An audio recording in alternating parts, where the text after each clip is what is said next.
ODNB est une entreprise de la filière numérique née à Esther au début des années 2010, aujourd'hui installée au parc du Moulin-Pinard. Limoges a été un choix évident. Alors pourquoi Limoges Ne me répondez pas pourquoi pas. Non, je ne répondrai pas pourquoi pas. Ce que je réponds souvent à mes clients parisiens qui me disent justement mais pourquoi Limoges, je leur dis mais je leur retourne plutôt pourquoi Paris vous Donc bon, quand on dit ça au groupe BNP, ça les fait toujours un peu rigoler. Alors l'idée pourquoi Limoges, c'est juste que j'habitais à Limoges, j'avais déjà fondé ma famille à Limoges et on a fondé cette société avec un associé en fait. On était deux associés au démarrage de la société. Et tous les deux, on trouvait que le terreau, justement, à Limoges était intéressant d'un point de vue numérique. Et il y avait un bon élan sur le digital à l'époque. Donc du coup, on a décidé naturellement de créer ça et d'aller sur Esther au tout démarrage. L'incubateur de la Vrule a été le premier pied-à-terre de la société qui s'est ensuite installé dans le bâtiment principal, la soucoupe. On avait besoin de grandir et sur le parc, à ce moment-là, on n'a pas trouvé... notre besoin et des dialogues, on n'a pas trouvé ce qu'on voulait ou la dynamique qu'on y voulait justement. Je sais qu'il y a des choses qui sont en cours, j'espère qu'elles prendront vraiment cœur au sein même. Comme nous on le fait, on va prendre l'utilisateur au cœur des problématiques d'une application. Il faut vraiment entendre les startups et les jeunes sociétés et donc je pense que c'est la dynamique que j'espère actuelle là-dessus. On a pris ces bureaux ici au parc du Moulin-Pinard, qui est un endroit très sympa parce que du coup on a recruté pas mal de bons développeurs et sportifs aussi et ils apprécient particulièrement d'avoir le parc du Jura, le tour du lac qui a été entièrement refait. On est dans un cadre qui est très sympa. On a beaucoup de choses pour manger et à la fois, Esther à pied, c'est un quart d'heure à pied. Je m'y rends de temps en temps à pied, c'est un quart d'heure pour y aller. Ça fait du bien, on digère après manger, je peux y aller. Et c'est juste à côté. Donc comme on dit, Limoges a cet avantage, certains y verront un inconvénient, mais d'être réellement à taille humaine et de vraiment pouvoir se déplacer très vite.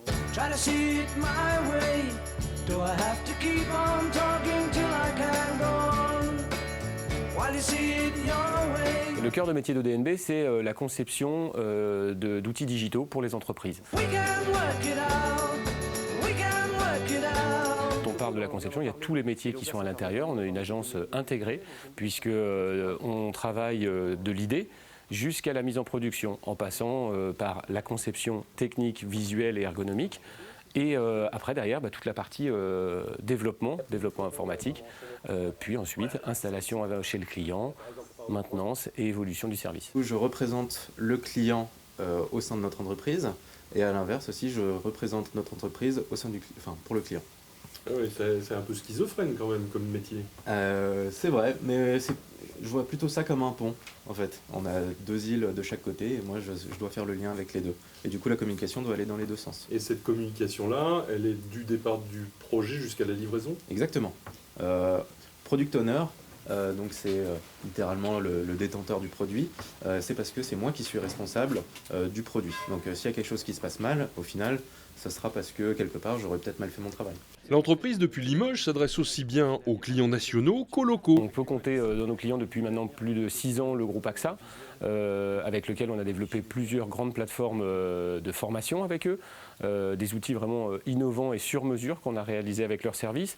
On compte aussi des groupes comme BNP Paribas, on compte la Banque de France avec laquelle on a travaillé avec eux, avec le groupe Tessi, et on continue en ce moment de travailler avec eux.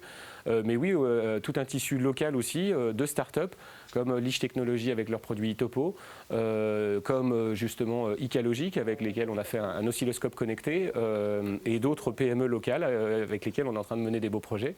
Puis aussi des institutions, avec l'année dernière la réalisation de Résistance en poche, une application pour le musée de la Résistance, pour aider les enfants à appréhender ce musée de la meilleure manière. C'est amusant aussi quand il y a les personnages qui parlent entre eux, quand il y avait la guerre.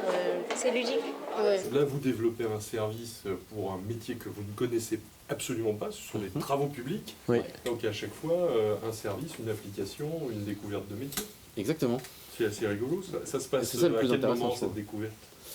Au tout début du l'avant-vente. Voilà, dès l'avant-vente et donc du coup Émeric qui du coup est notre product owner avec cette démarche justement d'aller à la rencontre du client, d'aller comprendre ses besoins, d'aller comprendre quels sont ses métiers Et quels sont les métiers en rebond donc, Et après, c'est peut-être pas des métiers qu'on connaît forcément, mais dans la méthode qu'on utilise, on fait tout en co-design avec le client.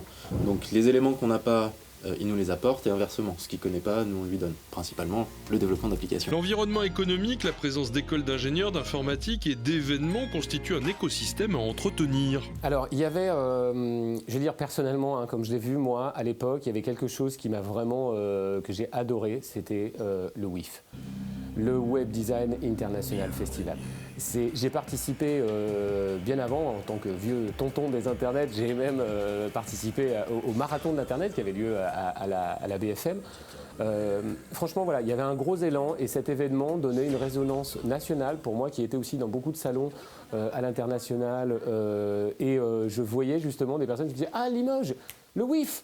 Ouais, j'y étais, etc. Où j'ai vu des reportages. On avait fait venir vraiment, enfin voilà, des grandes têtes d'affiche. Et nous, on a créé exactement à ce moment-là, dans cette vague-là, puisque du coup, la société a été immatriculée, créée en 2010. Et il y avait eu le WIF 2010, le WIF 2012. Hélas, ça s'est arrêté. Aujourd'hui, avec la French Tech, on est en train de remettre une dynamique aussi, alors autour de l'entrepreneuriat, mais aussi autour de ces autres choses.